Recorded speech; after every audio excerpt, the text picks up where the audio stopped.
Alright, we're finished up. The last thing to do, check out the playground. Thank you, Langston, for explaining things to me.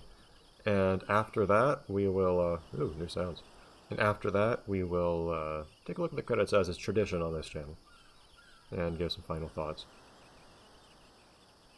Play with any of the pinatas found in the episodes or attracted to your own garden. Interesting, found in the episodes as well.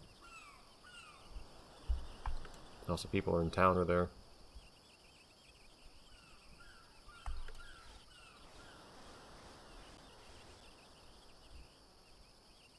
Huh, you generate a garden first.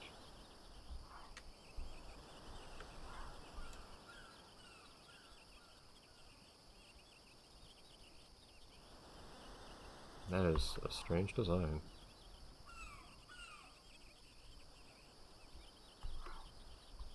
I'm guessing the more I add of a particular thing, the more I'll have that in my garden. No, apparently not. It doesn't look like. Maybe?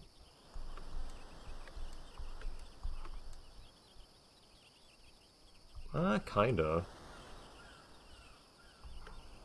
But yeah, it's kind of like a seed, but you kind of get to tell it what stuff you want. Okay, that has nothing. I guess you have to have stuff.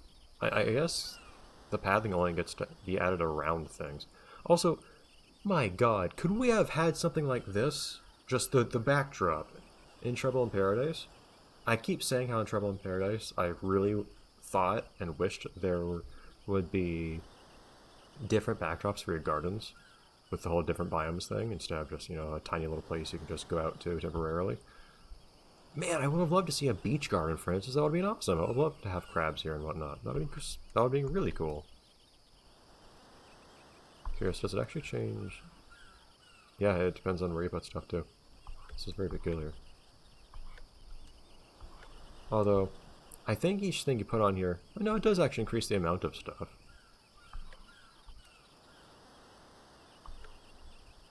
It's like there's a lot of water if I put down a lot of water. I like how if I do this, it starts refreshing even though it doesn't need to refresh at that point. Good tree. There we go. This is so odd. I wasn't expecting something like this, truth be told.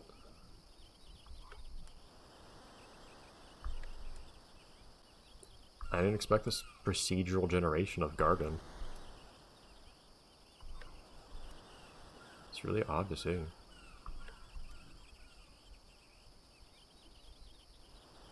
Man, this water backdrop is awesome. I love having a beach here. I bet if you faffed about with hacking the game in some ways, you probably could get this to be the backdrop for your regular garden. That'd be really fun.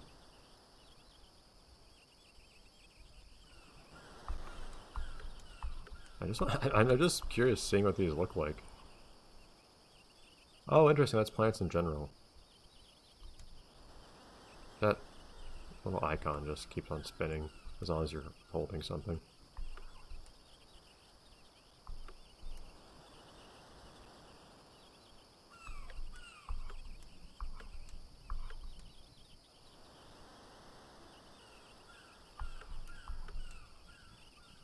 I don't know why this is so fun to me. It's fun how if you put down a lot of... Oh, a weird little island in the middle there, oh boy. It's weird how you get stuff like that. You get all these little strings of path. I guess the idea is that the path goes between things. I guess that's the intention.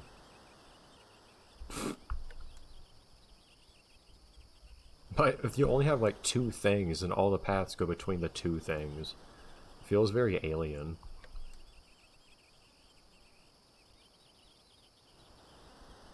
Okay, okay. Just give me a little bit of water, I think I'll be okay. Not that little. Come on now.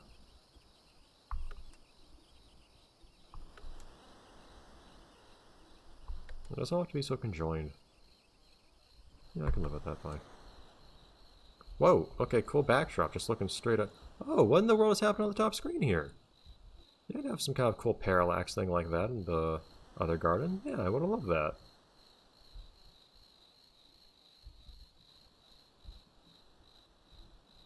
I mean, weird how you're staring directly at the Stardust's place. I don't know why that's here.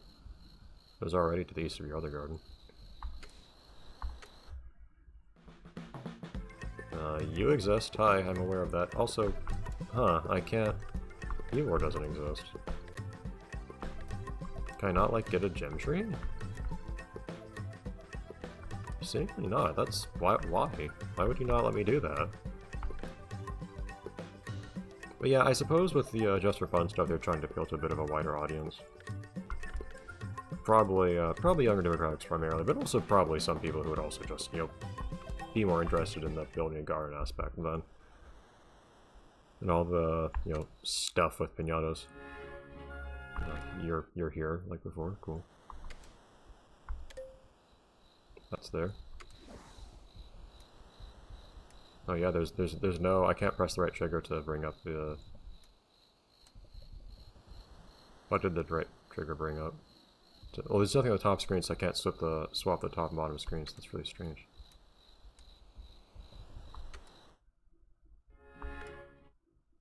It's a weird experience. You say you want... I can't say I should go to Gretchen. Build houses.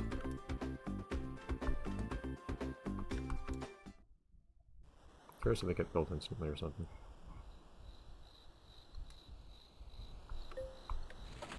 Yes, they do. Huh.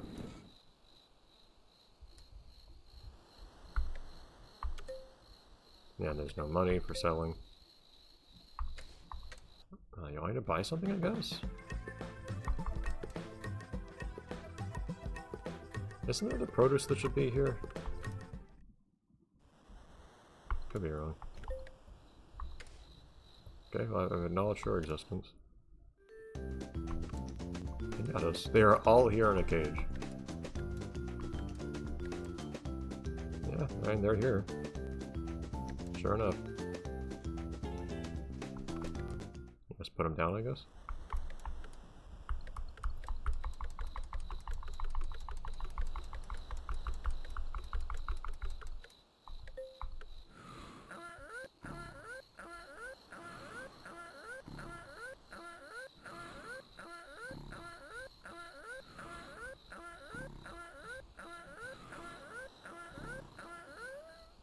I suppose they can only play one sound at a time, so they had to queue them up. That's interesting.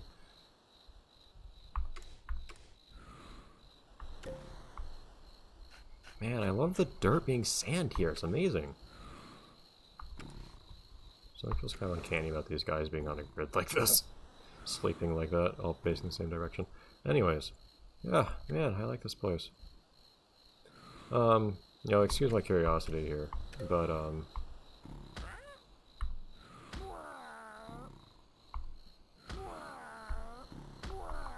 oh, interesting. They can get unhappy, but they... Let me just go right to sleep. They can get unhappy, but they don't get sick. Huh.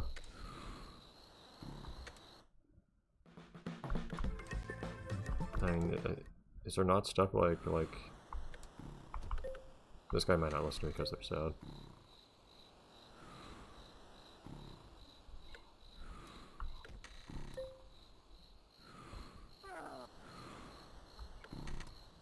He might just be refusing to eat it. Interesting. Yeah, I guess meows just can't get sick. Very peculiar. I don't remember what the rules of Just for Fun mode were in the console version, so I don't know if this is different. Fine. There it is. That's there. So if I save and quit, does this garden just stay this way? Can you only generate the garden once?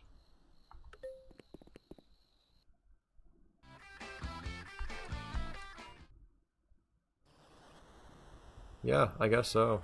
That's weird. Kinda wish I could regenerate if I wanted. That's sad. Yeah, what an odd idea this is. But also, man, these assets that are here that I just wish were usable for more things. I find that so often in games. Assets, just like textures and models, I wish could be used in other places. Even if everything else worked the same, just being able to see this looking different would have been amazing. Oh well. Man, crazy discovering that at this point. Okay. I think here... You can rename... I can rename your existing roster. Yeah, you can copy it just like this. The Hudson or Scared Fergie. Alright, but... Here we go. Hopefully this isn't Infinite Content ID'd for this song or something. I don't remember the song played. There's no way this isn't a song that's,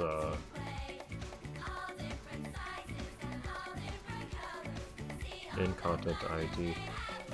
I don't think I recognize the song, but then again, I've only seen the credits once or twice for the other games, so... But it's weird, you'd think a song like this would have gotten used in more places otherwise. And again, it's also possible they... Maybe they could have used this for the credits for the show as well. And you know, you see a show on TV or something, you don't usually see the credits. Oh, short song too. Yeah, I don't know. Oh, no, they're just playing. the usual pause when you song. Okay, very odd. Yeah, this is an odd game. It was kind of fun, but... So certain misgivings I had ended up kind of clearing up. You know how piñatas take forever to show up. Once I learned that you should just go after piñatas that you have available, everything worked out. The game just kind of ensured that I'd always keep getting new piñatas if there are new piñatas to be had. But not being able to choose which piñatas I want to, you know, get in my garden, that really bugs me. This game doesn't really let you curate a garden, like in the console versions, which I think is a pretty big deal, isn't it? How you just have the one garden where you have to do everything in it, and it just has to be a generic serving all purposes garden. Oh well. This is a very pleasant experience for me, where the whole image is actually like contiguous across both screens.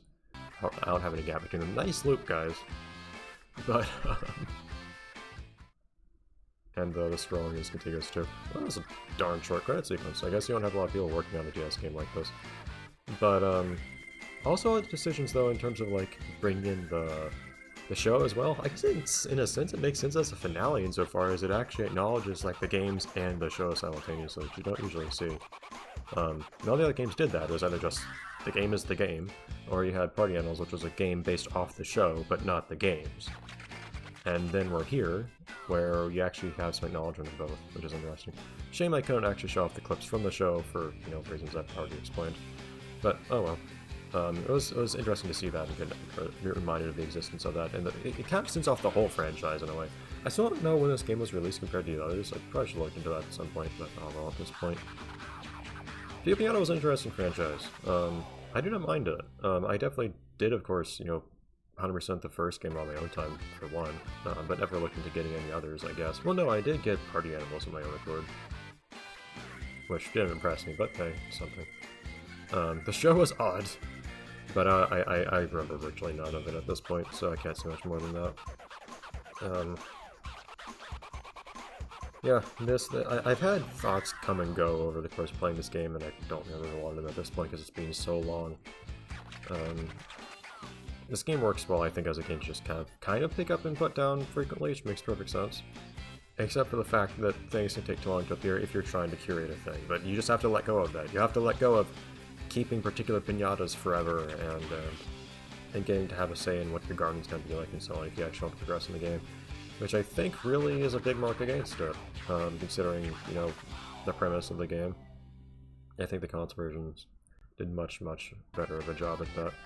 Yeah, I think I consider this the worst out of the main Viva Piñata trio, by a decent margin because of that.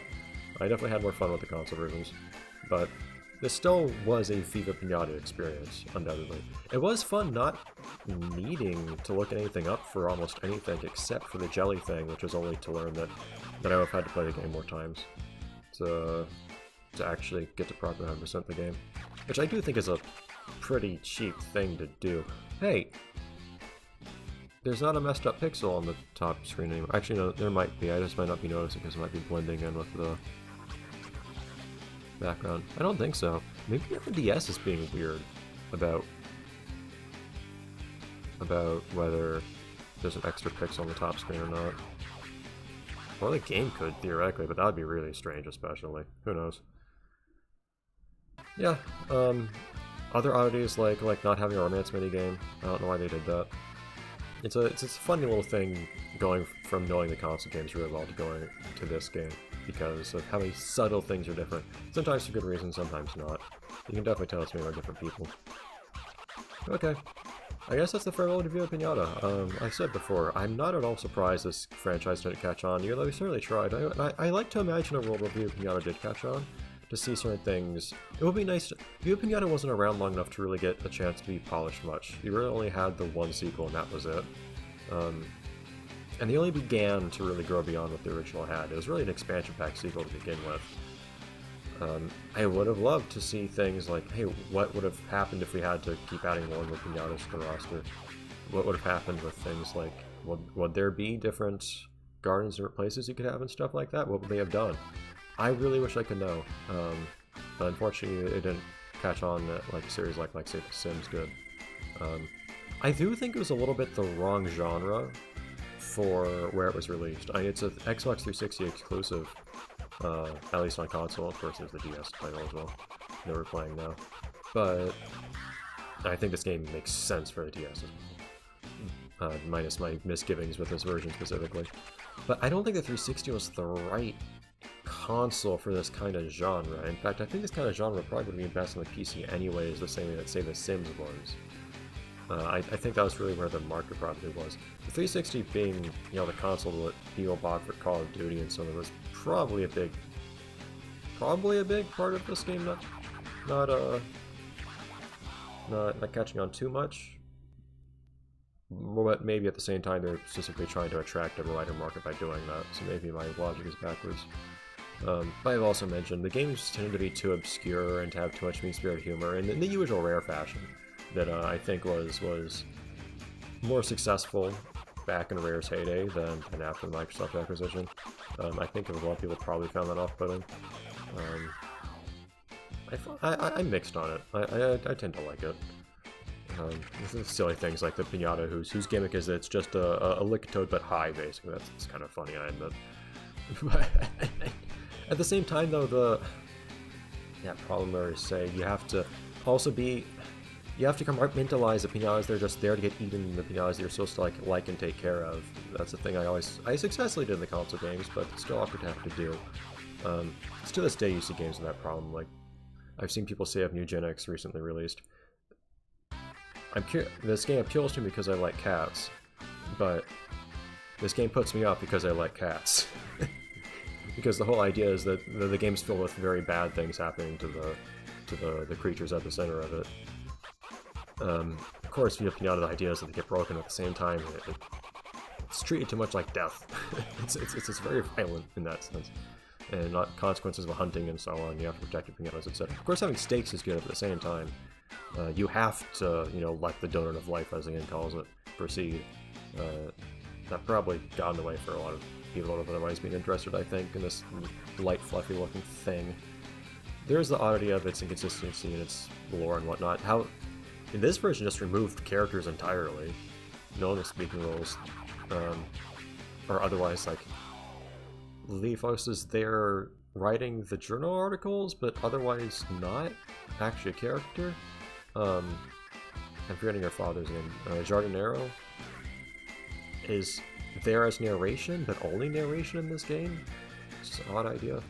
I feel like going into a prettier screen for talking language. Ugh. Also, you have characters here that are actually characters from the show. I forgot about that, narrating the episodes as well, which is interesting. The interesting, blending of the two continuities. That was always a weird thing with Viva Piñata too, how they never managed to reconcile that, especially with how, if I remember correctly, the show had clips from the opening of the game in its own opening. Like having Leafos wave at the camera, for instance, but Leafos wasn't in the show. really weird stuff like that. It's one of those things where it seemed like it couldn't decide what to be. Okay, that extra row of bottom pixel is definitely on the screen. Whatever. Ugh. But yeah, mean-spirited, obscure, weird things like Lufa's just lying to you all the time if you ask her for advice in the console versions. I think there are real reasons it didn't catch on. And also, it would have found more of a market if it was probably on the PC specifically, but at least not on the 360. I don't know if the PS3 would be much better. Wii though, maybe. Although, Wii may have had a hard time handling some of the graphics, especially all the papery bits on the outsides of the piñatas. I have a feeling that this idea was this franchise was somewhat partially intended to show off the graphical capabilities of the 360 by being able to put all these little paper bits on all the species and all the creatures. Oh well, that's my post-mortem on Viva Piñata, I suppose. I enjoyed it. I'm happy it existed, but also not at all surprised it didn't continue to exist. I'd like to imagine a universe where it continued to exist and grew and evolved in some way instead of dying kind of immediately the way that it did. But Microsoft has a way of trying to launch franchises that don't launch. I say from experience as a big fan of Link the Time Sweeper. It is what it is. You get used to it. That's how the market goes. Alright. I think we're done here. And with Viva Piñata. Goodbye, Viva Piñata. It was a fun time. I enjoy a lot of things Viva Piñata. But also, probably for the better that it didn't catch on as well as it could have. If only. Oh well. Let the music play out, and I'll see you guys next time when I do something interesting and different. Not a game like this. You'll see.